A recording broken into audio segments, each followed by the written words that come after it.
All right, I wanted to try something today. I have a little project here that I've done before. This is a little frequency counter using the 3224 timer chip. And I put on scope probes on the I2C lines. And I wanted to try out the I2C decoding here on this new scope. And the way that you get there is in the menu. Let's see, apps, and let's see here, signal, protocol. So here, protocol, and then it has I2C, I3C. I don't know what that is. I gotta look that up. SPI, quad SPI, I don't know what that is. UART, CAN, Linset, all automotive stuff, some airplane stuff, and space stuff, space wire. I have no idea. I have no idea what these things are. Space wire. Anyway, so I've turned on I2C, and it shows up here as a channel, okay? And then you can put it anywhere you want on the screen. So I have it here. And let me go ahead and start running this thing, and let me show you a trick that I've said it before, but a trick that you need to know about. Let's see here. Let's do.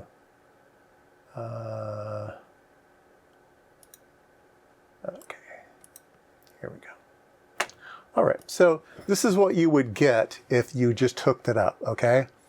And you'd say, oh, it's flashy, flashy, flashy. So I'm going to do a single shot. You go, oh, I missed it. I'm going to do a single shot. Oh, there, I saw a little bit of a single shot. Okay, we'll do a run mode, and then I'm going to try to capture one. So you're having a hard time. Oh, I got one. So you got lucky, right? Having a hard time looking at things here. So let me try to do. So it sends a burst of data to the display. The I2C is talking to the OLED display. It sends a whole burst of data, then it waits. There's a delay loop in the software. So I know there's a big delay out here, right? So what I'm going to do is I'm going to tell the triggering, you go into triggering, I'm going to tell the triggering to use holdoff. And what holdoff does is it sets a time. You can also set it for events or other things. I'm going to have it set for some time length, okay? And let's start here at 1 millisecond, okay? And now I'm gonna run the scope. So now you can see that we're still not triggering. Our hold off period isn't long enough. It's finding another trigger. What it is hold off says trigger, show the display, and then find the very next trigger, or delay, hold off before you find the next trigger. And that's what we want to do. So we'll go back here to trigger, and we'll go here to the hold off time. And you can see that it has a red box, so it means that this knob is active now, right? And so we need to still have that on screen. All right, so we need to do hold off, and we need to set this. There we go. And you can also change the transparency of the menu here. So I'm going to make it transparent so I can see what's going on. And we'll go here to hold off time. So now this knob is active, and we can change it. So we can make it go higher, and then we can figure out where it's going to start to work. 20 milliseconds. We're still getting, it's still triggering in the middle. 50, let's see here. It's not working right. It's not working right. Let's set that trigger. Where's our trigger level? Oh, our trigger level wasn't set right. There we go. So, all right, make a liar out of me. It was working fine before. Should be around 50 milliseconds was working fine. Maybe I had it too long. Oh, I know what it is. I know what it is.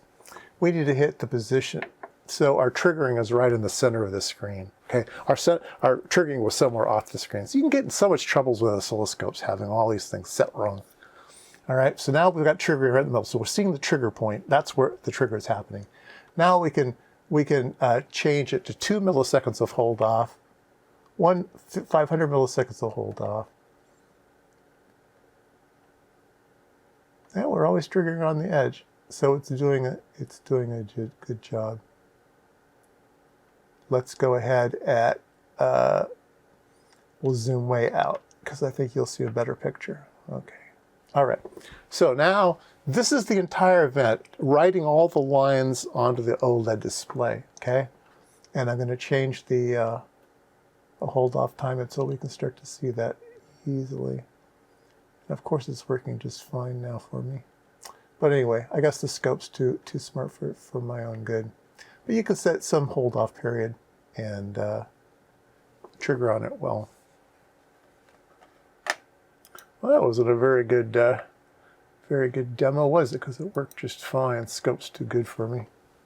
But anyway, if you do get in trouble, and I was getting in trouble earlier, but it seems to be working just fine for me right now. And we will zoom out until we see now we'll set the trigger over here somewhere so you can see the entire event. Oops, I still need to go out. There we go, that's the entire event. So it starts talking to the display and it finishes the display. And this is all the decoded I2C data, okay? So we can hit run stop, and now we have captured one of these events. And now we can zoom in on it. And we can start taking a look at the data down here. Okay, so 3C hex is the address of the OLED display. So on the bus, it's asserting the bus and saying, hey, Mr. 3C, listen to me. And now the writes are going to go directed towards it. If there's a write in the other direction, you'll see a different protocol-looking things. It will be in a different color, but I'm going to be sending 00B1, 110B, and we can zoom in even a little bit closer to see all that. So it sends an address, it says so, then acknowledges it, sends data, acknowledges it, sends data, acknowledges it. So there you go. So this is up here. You might want to change that display so you can kind of see what's going on.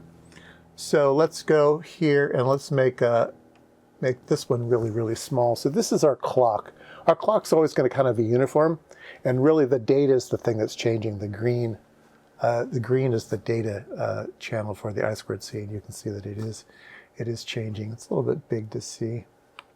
Let's make that a little bit smaller. Yeah, that looks good now.